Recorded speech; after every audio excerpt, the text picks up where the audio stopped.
नैहर डगरिया बताई दा सखी, हमें नैहर डगरिया बताई दा सखी, हे बताई दा सखी, ओ बताई दा सखी, हमें नैहर डगरिया बताई दा सखी, हमें नैहर डगरिया बताई दा सखी।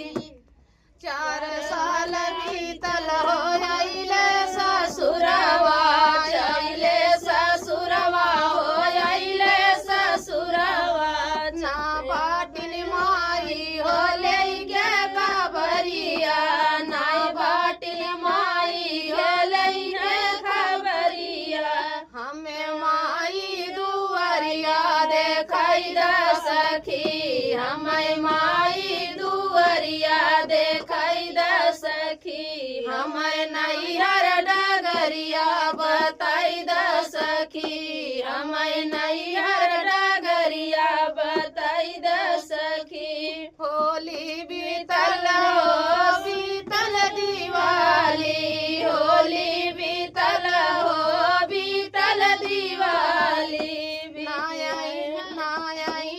बीरनवा हो हमारी दुआरी, नहीं आइले बीरनवा हो हमारी दुआरी, हमें भैया से बेटिया कराई दा सखी, हमें भैया से बेटिया कराई दा सखी, हमें नैहर डगरिया देखाई दा सखी, हमें नैहर डगरिया देखाई दा सखी।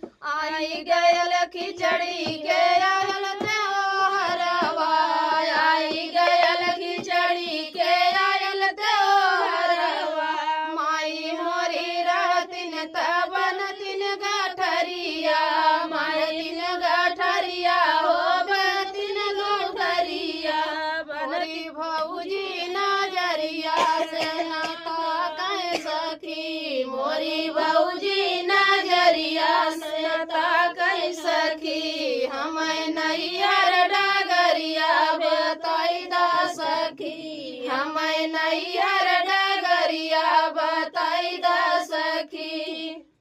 तो फ्रेंड ये था दर्द भरा